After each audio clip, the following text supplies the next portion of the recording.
I mean, like going to a party in that get-up, yeah. In a Nazi uniform. Yeah. I mean, we've all done it, so... we've all made Last mistakes. Halloween.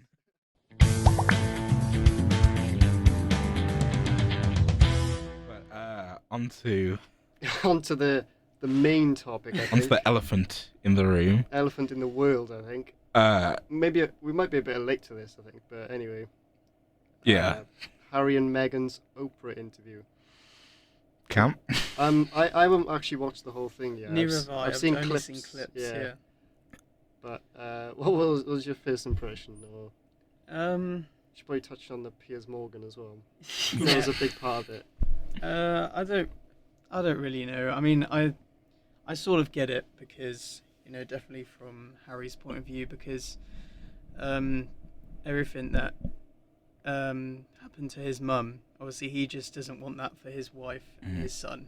And I think you could just sort of tell that because it's still very much old-fashioned in the way that it's looked upon by the media, and that if they stayed in the UK, that it wasn't really gonna unfold to be this like magical fairy tale for her. Yeah. Because it was already starting to go downhill.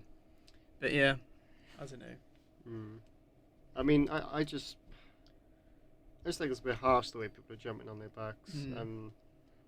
I didn't realise, like, I was reading up earlier actually, there was a list of like all the things Harry's done, like military wise and all that. Oh yeah. And he's only 35. Yeah. And I was like, gee, he's done all that for this country, like, and then you just shut him down because he's done an interview, and then Piers Morgan's cried about it. I think, and the funny thing is, I think it's because everyone's saying that, Meghan made him do it, but there was like a compilation on Twitter of him just like not reacting to the press well. Yeah. And it's like, well, this happened like way before Meghan, so, but honestly, and this is going to be really inflammatory, when he was there and he was like, they asked about his skin colour, they asked about Archie's skin colour, I wasn't really surprised. No. I mean, yeah, the royal family are... I don't know how'd you put it. Yeah, well, like you said, I suppose, very, very old-fashioned and sort of stuck in like a time capsule. Yeah. So they haven't moved on with like the world. Which is, like you can tell Harry, he's been out and, he's not as associated with them because obviously William is like in line. It's very... I was going to say, he can't do anything. He's not going to be king. Yeah, he's not going to be king really. So he's sort of, even when he was like a youngster, it was a bit like off the rails, if you want to put it that way. Like he was just, like you say, off the rails, but for royal. Yeah. Like, he was doing normal stuff. But obviously, it was all on the limelight.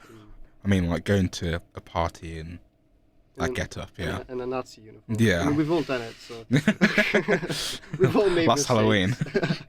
But no, but I sympathise with them.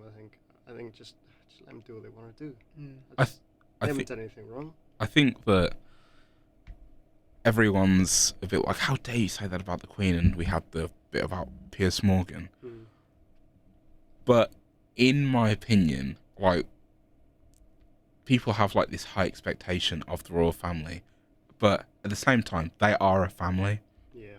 And they are people. Like, of course, don't question a baby's skin colour, but at the same time, they're not going to just be politically correct all of the time. No, I mean, it is going to be blown up. Because, they are, I suppose, celebrities in a way.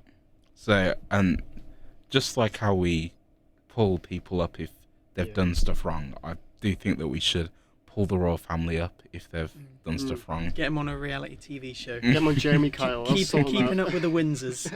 DNA test. You are not the father, Matrix. Imagine.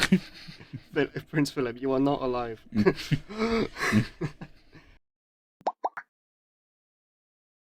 Oh yeah, that was the thing as well. But it did annoy me how when the whole thing about Prince Andrew was coming out, it was skimmed over very quickly. Yeah. Like it's sort of, they just wiped it over. But then Harry goes and chats to Oprah, and they're like, "Oh no!" Yeah, and on Good Morning Britain, Piers was like, how dare you say that about the Queen? And then there was someone that was like, hang on a bit, but she kind of endorsed Prince Andrew, and Piers was like, well, I'm leaving. I'll have to show you the video. I don't know if any of you two watch the True Geordie. Basically, they do this thing called True News, which is whenever something big happens, they just like review it and all that. Yeah. And they did this whole thing.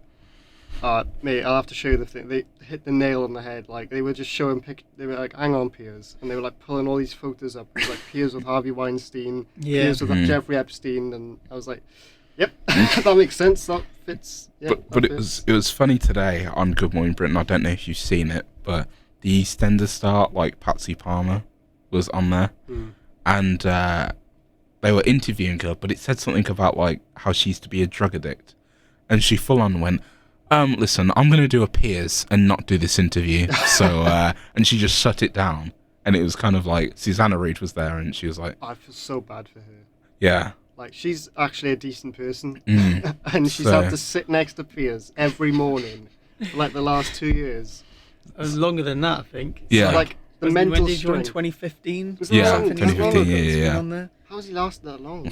I think Ben Shepherd is going on now. He's a bit of a laugh. He's alright. I like him. So we'll have to wait and see. I think that the mental strength of that woman. Yeah. Sit next to him. Like, just like, come on. The amount of times I've watched it and be like, just leave. Go. Why are you doing this to yourself? But she's probably just thinking the paycheck. Yeah, I bet it's pretty decent pay. Anyway, that's off our chests.